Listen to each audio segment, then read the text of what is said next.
নমস্কার বন্ধুরা, আজকের ভারত আমার এই নতুন ইউটিউব চ্যানেলে আপনাদের স্বাগত। তো চলে আসি ভারতবর্ষের এক নতুন বিশেষ খবর নিয়ে। কি এই বিশেষ খবর আমরা জেনে নিই। চলুন দেখা যাক এই বিশেষ খবর। তো এই বিশেষ খবরটি জানা যাচ্ছে কার কথায়?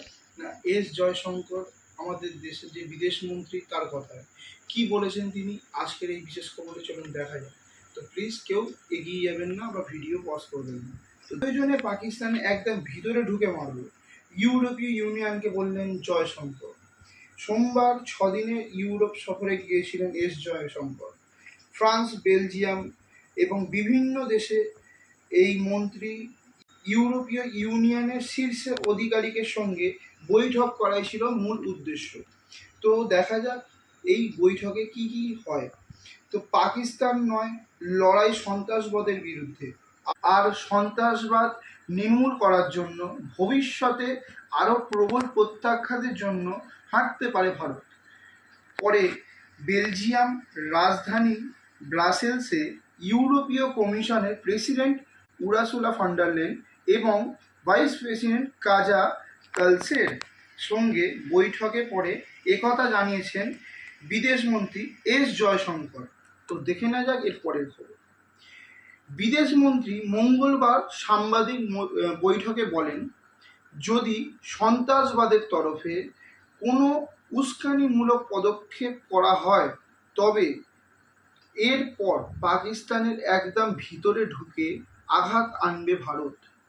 গত 22 এপ্রিল কাশ্মীরের পেহেলগাঁও সন্ত্রাসবাদী হামলায় 26 জনের মৃত্যুর জবাবে 7 মে ভারতীয় সেনা পাকিস্তান এবং পাক অধিকৃত কাশ্মীরে 9টি সন্ত্রাসবাদী পরিকাঠামো হামলা চালিয়েছিল। ইউরোপীয় কমিশনের 2 শীর্ষ আধিকারিকের কাছে জয়শঙ্কর সন্ত্রাস দমনের বিষয়ে নয়াদিল্লি অবস্থান স্পষ্ট করেছেন বলে সংবাদ পিটিআই জানিয়েছে। প্রধানমন্ত্রী নরেন্দ্র মোদী সরকার নিযুক্ত রাজনৈতিক প্রতিনিধি দল সাক্ষ্য প্রাক সন্ত্রাসবাদী কার্যকলাপকে তুলে ধরতে ফ্রান্স সহ ইউরোপের বিভিন্ন দেশ ঘুরে এসেছে। এরপরে সোমবার 6 দিনের জন্য ইউরোপ সফরে গিয়েছিলেন এস জয়শঙ্কর। ফ্রান্স, বেলজিয়াম এবং নানান দেশে ইউরোপীয় ইউনিয়নের শীর্ষ আধিকারিকদের সঙ্গে বৈঠক করাই ছিল তার সফরের মেন লক্ষ্য। সন্ত্রাস দমনে আন্তর্জাতিক সক্রিয়তা বৃদ্ধি এবং পাশাপাশি জয়শঙ্কর উর্সুলা বৈঠকের সঙ্গে অংশীদারিত্বকে আরও গভীর করার বিষয়ে ইতিবাচক আলোচনা হয়েছে বলে ইউরোপীয় ইউনিয়নের তরফে এক বিবৃতি বলা হয়েছে।